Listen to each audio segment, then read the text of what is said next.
A National Vote on Prohibition and the Bonus. The Literary Digest, July 8, 1922.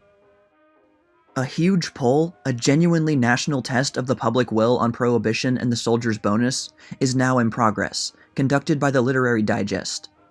Startling revelations of the true state of the country's attitude toward prohibition may be predicted on the basis of the ballots already received. The poll now underway is, in most particulars, the greatest and most representative unofficial canvass ever undertaken in the history of the United States. The only other poll comparable to it is the presidential primary, conducted by the Digest 2 years ago.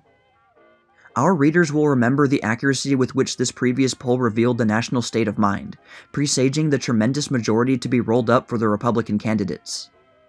The present poll, it can be confidently predicted, will reveal the will of the American people toward those two most pressing questions of the day: the status of the Prohibition Amendment and the proposal to pay a federal bonus to all American soldiers and sailors who wore a uniform in the World War. Both questions, aside from their personal interest to every citizen, will be controlling factors in the coming congressional elections in many states.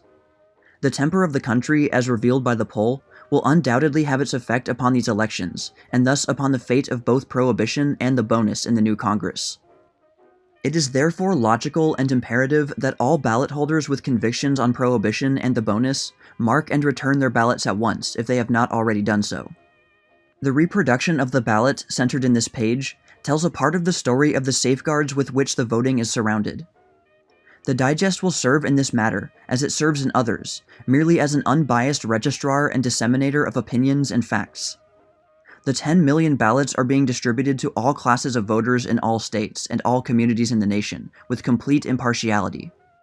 Millions will be sent by mail, one ballot in each envelope. Others will be distributed in certain great plants and factories, such as the Edison Works in New Jersey, with care that plants in which men are chiefly employed may be balanced by plants chiefly employing women. The distribution and counting both of the mail vote and of the factory polls will be handled in such a way that the country may be assured an unhampered expression of popular opinion. Recent events have emphasized the need for such a nationwide poll as is now in progress. A poll of 1,500 leaders in various fields of activity, taken last month by the Manufacturers Record, showed 85.5% in favor of strict prohibition.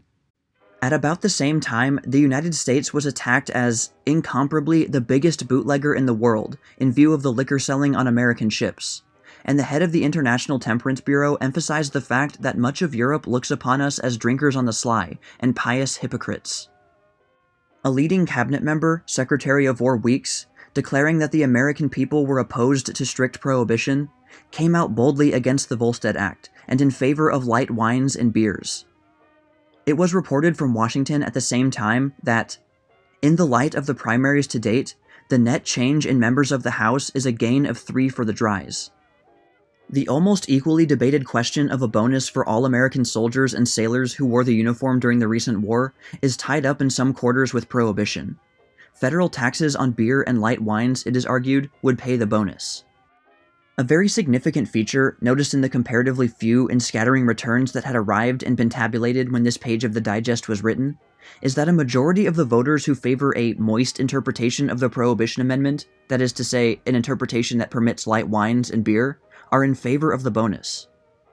The Digest ballot, as shown in the accompanying cut, provides for the registration of the opinion of those who believe that the amendment should be modified to permit light wines and beer, as well as those who believe that the whole Prohibition Amendment should be repealed, or that the Volstead Law for putting into effect the prohibition measure should stand as it is and be strictly enforced. The first tabulation and report of the poll will appear in the next number of the Digest, dated July 15th. Weekly reports will follow until the count is complete. The significance and importance of the information which these summaries will convey is suggested by such vigorous declarations as this, from the New York Sun. You can run a country in a liberal way, or you can run it with an honest puritanism, but you can't get away with such flagrant hypocrisy as this liquor situation.